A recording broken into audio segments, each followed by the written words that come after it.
ගෙවුණු සතියන්තයේ වේගයේ තරමටම මේ ගෙවුණ සතියේ දවස් 5ත් වේගයෙන් ගෙවුණදෝ කියලා මට හිතුණා. දන්නේම නැතුව සෙනසුරාදාත් වෙලා. සෙනසුරාදාවේ පුරුදු විදියටම ඇහැරුණේ ටිකක් පරක්කු වෙලා. ඒ නිසා අපේ ජාතික ආහාරය වෙච්ච ටෝස් කරපු පාන් වලට බටරුයි මාමයිටුයි තවරලා ඉඟුරු දාපු කිරිතේ එකකුත් හදාගත්තා. මගේ සැලසුම නම් උනේ සිකුරාදා රෑ කිඹුල බනිස් හදලා පහුවෙන්දා උදේ කෑමට ඒක අරගන්න. ඒත් ඉතින් සිකුරාදා තිබ්බ අධික මහන්සියත් එක්ක මට ඒ දේ කරන්න බැරි වුණා. ඊළඟ සුමානෙටවත් ඒ සැලැස්ම ක්‍රියාත්මක කරන්න ඕනේ. වැලන්ටයින් අද මං දරුවන්ට වැලන්ටයින් එකට සුබ පතලා චොක්ලට්ස් දුන්නා. ඊට පස්සේ හැමදාම ආතරේ අලුත් කරන ලස්සනම මන්තරේ මට කියලා දෙන මගේ ප්‍රියාදරයා එක්කත් උදේ කෑම ගන්න ගමන් සොඳුරු මොහොතක් ගත කරා. කොහොමත් උදේ කෑම මට විශේෂයි කියලා මං ඔයගලන්ට කියලා තියෙනවානේ. ඒක මගේ මහත්තයා එක්ක එකට ගන්නකොට තවත් විශේෂයි.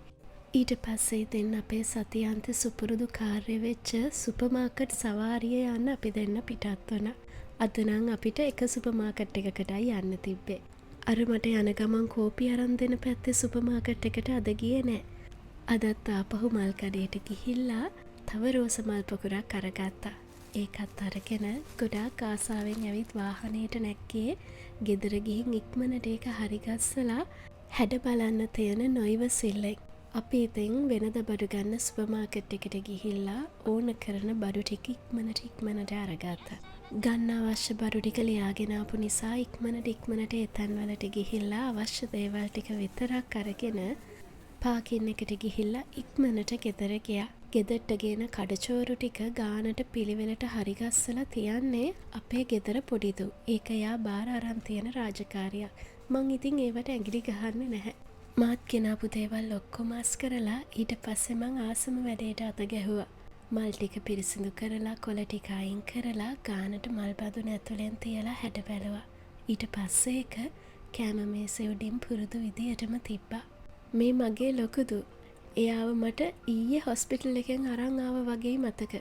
ඒත් දැන් එයාගේ මගේ සපත්තු වල සයිස් එක එකම ගාන. අපි සැලසුම් කරගෙන හිටියේ අද දවාලට කෑම කන්න එළියට යන්න. ඒකත් දරුවෝ කැමති රෙස්ටොරන්ට් එකකට. ඉතින් අපේ ගෙවල් ළඟ තියෙන පුංචි ෆැමිලි රෙස්ටොරන්ට් එකකටයි අපි ගියේ. එතන අපිට හොඳට හුරු පුරුදු තැනක්. කෑමත් කාලා ගෙදර ගිහින් ගෙදර තිබ්බ තව වැඩ ටිකක් කරලා ඉවර වෙලා මායි දහමුයි අපි දෙන්න වෙනුවෙන් පුංචි වෙලාවක් වෙන් කරගන්න ටිකක් එළියට ගියා. මං ඉතින් ඇත්තටම බොළඳ ප්‍රේමවන්තයක්. අපි දෙන්න ප්‍රේමයෙන් බැඳුන දවසේ ඉඳන් වැලන්ටයින් කියන දවස මම සැමරුවා. එයා නම් පරිණත ප්‍රේමවන්තයෙක්. හැබැයි එයා මගේ බොළඳකමට ගෞරව කරා. ඒක නැති කරේ නෑ. නැති වෙන්න දුන්නෙත් නෑ. මං හිතනවා ඒකට තමයි ආදරේ කියන්නේ කියලා. ඔයාලා හැමෝටමත් සුබ ප්‍රේමවන්තයන්ගේ දිනයක් වේවා. ගොඩාක් ස්තුතියි මාව අහන් හිටියටයි බලන් හිටියටයි මට දෙන ආදරේටයි.